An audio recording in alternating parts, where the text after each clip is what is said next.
अस्सलाम वालेकुम नाजरीन, क्या हाल है। उम्मीद है आप सब खैरियत से होंगे। मैं अब्दुल हई भट्टी भट्टी फोरम से आपसे मुखातिब हूँ। तो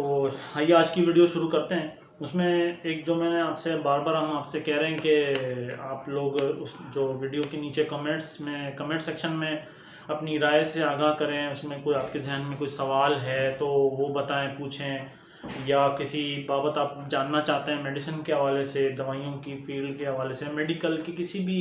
शोबे से आप कोई सवाल आपके जहन में है तो वो आप पूछना चाहते हैं तो आप वो पूछें। वो क्योंकि अभी जो भी चीज़, जो भी सवाल, जो भी बात आती है तो वो हम उसको पिक करेंगे और उसका कोई सवाल होगा तो उसका जवाब देंगे, या अगर कोई मैटर कहा जाएगा किसी बाबत उसकी बात करने के लिए तो हम उस पर बात करेंगे। तो हमारे व्यूवर ने, खिजर रहमान साहब ने, उन्होंने सवाल पूछा था कि मेडिकल स्टोर पर अक्सर लड़के इंटर पास भी नहीं होते। अगर फार्मूला ना समझने की वजह से दवाई गलत दे दी गई तो क्या होगा? क्योंकि अक्सर फार्मूले मिलते जुलते नाम के होते हैं और लड़के अंदाज़ा लगाते हैं। ब्रांड नाम समझने में तो आसानी होती है लेकिन फार्मूले में मुश्किल हो सकती है। तो उसका जवाब ये कि ऐसा होना अव्वल तो मुमकिन नहीं है, क्योंकि मेडिकल स्टोर पे कोई भी लड़का काम कर रहा होता है तो अगर वो ट्रेंड लड़का है, सीखता हुआ लड़का है, ट्रेनी लड़का है, तो उसको जो है वो उसका जो सुपरवाइज़र है या जो मेडिकल स्टोर का मालिक है, या फार्मेसी, बड़ी फार्मेसी है या कोई छोटा मेडिकल स्टोर है मोहल्ले का है, तो उसका मालिक है वो उसको देख रहा होता है लाजमी कि ये कोई गलत दवा ना दे दे, या उसको कहा गया होता है कि आपने कोई भी दवा, कोई भी नाम अगर समझ में नहीं आ रहा है, या अगर किसी कस्टमर ने कोई सवाल उससे किया है तो वो फिर सवाल आगे पास ऑन कर देता है कि भाई ये मसला आ रहा है, मुझे इसका जवाब चाहिए। तो वो चीज़ उसके समझ में नहीं आती तो आगे पूछता है तो मालिक उसका फिर जवाब उसको देता है। तो अगर कोई कस्टमर अगर ये उसको बोले कि इसके अंदर जो दवाई लिखी गई है, जो जो ब्रांड नेम लिखा गया है, इसमें किसी अच्छी कंपनी का मुझे आप ब्रांड दे दें, तो वो फिर लाजमी सी बात है, अगर उसको नहीं पता होगा तो वो अपने मालिक से पूछेगा या सुपरवाइज़र से पूछेगा, मैनेजर से पूछेगा। तो वो उसको कहेगा कि हाँ ठीक है, ये अच्छी कंपनी है। आप किसी पाकिस्तानी कंपनी या मल्टीनेशनल वो से जो भी फिर पूछें कि हाँ भाई ठीक है, मुझे आप इस कंपनी का दे दें ब्रांड, तो वो आप उसको दे देगा और उसमें किसी किस्म का कोई मसला नहीं होगा। दिल की कोई दवा होगी, शुगर की दवा होगी, या आम किसी आर्थोपेडिक के हवाले से किसी तो कोई दवा लिखी गई है, तो उसमें दवाई है या शरबत है या कोई ट्यूब जेल लिखी गई है, कोई भी दवा अगर लिखी गई तो उसके अल्टरनेट तमाम के मौजूद होते हैं। बहुत ही कोई दो चार ऐसी दवाइयां हैं इस वक्त मुल्क में जो जिनके फार्मूले अल्टरनेट उनके रद्द उसके बदल के तौर पे मौजूद नहीं है, लेकिन तकरीबन ऐसे फार्मूले, ऐसे साल्ट मौजूद हैं कि जिनके अल्टरनेट अच्छी कंपनियों के मौजूद होते हैं। तो अगर इस बाबत तो मैं समझता हूँ कि ये उनको उम्मीद दे दी होगी, और ये सब चीज़ सब नाजरीन के लिए ये जवाब है कि वो किसी भी इसका बदल जो अल्टरनेट लाजमी ले सकते हैं। दूसरा पॉइंट मैं आपको बताऊं कि एक छोटी सी, अभी मैं, हमारे नाजरीन ने शिकायत की है कि आवाज़ सही नहीं आ रही,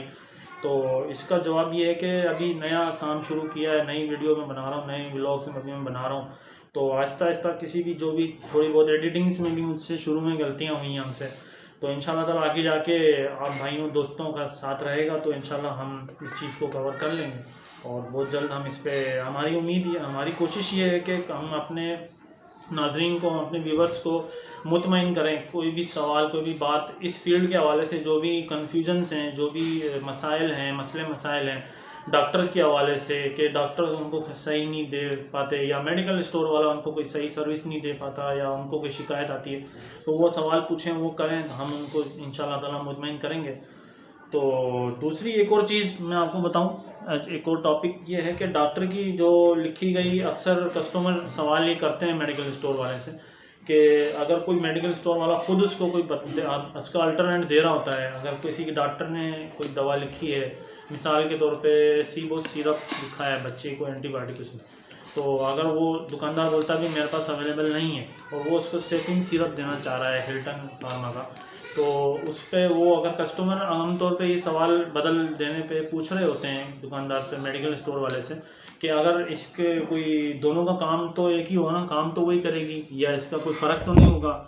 तो डेफिनेटली मतलब इसका जवाब यही है कि ऐसी कोई बात नहीं है, क्योंकि वो दुकानदार, उसको पता है कि डॉक्टर ने अच्छी कंपनी की दवा लिखी है, या कोई भी दवा लिखी है तो वो अपने तौर पे मुतमईन करना चाह रहा होता है अपने कस्टमर को कि मैं इसको दवा ऐसी दूँ कि कल को ये कहीं किसी से डॉक्टर को भी जाकर अगर दिखाता है तो वो उस मुतमईन होगा कि हाँ भाई मैंने इसको दवा अच्छी दी, तो डॉक्टर भी देखेगा कि हाँ यार इसने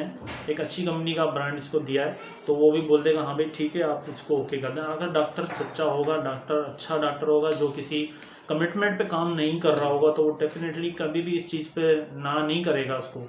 वरना अगर जो कमिटमेंट पे काम कर रहा होगा तो वो बोलेगा कि हाँ भाई आपने ये दवा गलत लेकर आए, मैंने आपको ये दवा लिख के दी है, आप ये वाली लें दवा जाके।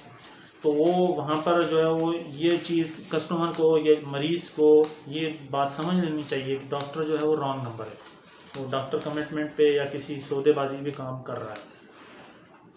तो एक चीज़ और मैं आपको बताऊं, कोविड के हवाले से इस वक्त जो चल रही है, जो वबा फैल रही है, तो उसमें वैक्सीनेशन पे बड़ा काम हो रहा है, वैक्सीन लगाई जा रही हैं। तो मेरी आप सब से ये दरख्वास्त है कि आप सब अपने बुज़ुर्गों को, घर वालों को वैक्सीन लगवाएं, खुद भी लगवाएं। खुद भी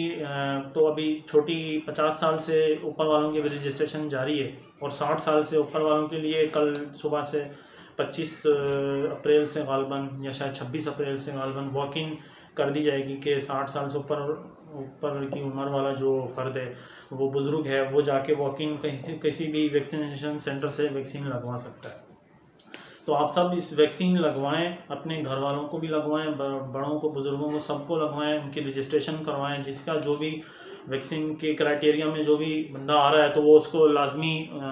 उसको दरख्वास्त है कि वो वैक्सीनेशन लाजमी करवाएं। क्योंकि देखें कोविड के हवाले से फैलाव जो भी है, जिसने भी वैक्सीन करवा रखी है तो इंशाल्लाह ताला वो डायरेक्ट ये तो गारंटी ज़रूर गवर्नमेंट नहीं दे रही कि उसको दोबारा कोविड नहीं होगा, इस बात की गवर्नमेंट गारंटी नहीं दे रही। लेकिन जो सीवियर डिजीज़ हैं, जो मुश्किल बड़ी बीमारियां हैं, खुदा न खास्ता कम से कम उनसे फैलाव, उनसे बचाव उसका काफ़ी हद तक मुमकिन हो जाता है। क्योंकि अगर खुदा न खास्ता उस कोविड का कोई वायरस अगर उसको लगा तो वो उससे हिट होता है तो उसको ज़्यादा ज़्यादा फ्लू होगा, नज़ला, छींक, जुकाम हो जाएगी। मैं नहीं समझता कि उसको कोई बहुत ज़्यादा उसकी कोई सिम्टम्स आएंगे और वो खुदा न खास्ता किसी क्रिटिकल सिचुएशन में जाएगा। तो ये बात, आज का प्रोग्राम हम इसको मुकम्मल करते हैं, और इंशाल्लाह ताला बहुत आप सबसे उम्मीद है कि सब नाज़रीन इस चैनल का ख्याल करें, चैनल को सब्सक्राइब करें, वीडियो को भी लाइक करें, शेयर करें, और वीडियो को देख के आपके जहन में कोई भी सवाल आता है, कोई भी बात आती है तो वो नीचे कमेंट सेक्शन में पे पूछें, बताएं कि भाई मैं इस वीडियो व्लॉग्स को हम ट्विटर पे, व्हाट्सएप पे, फेसबुक पे, हर जगह हम इसको शेयर करते हैं। तो आप उन चैनल्स के ज़रिए भी, उन फोरम के ज़रिए भी इस चैनल पर रसाई हासिल कर सकते हैं। मैं हर जगह इसको हम शेयर कर रहे हैं, तो इंशाल्लाह ताला वहाँ पे भी आप सवाल पूछ सकते हैं। कहीं पे भी आप सवाल कोई भी पूछेंगे इंशाल्लाह ताला आपको हम उसका तसल्ली बख्श जवाब ज़रूर देंगे। मुझे दीजिए इजाज़त, अपने गिरदोनवा के लोगों का ख्याल रखिएगा। अल्लाह हाफिज़।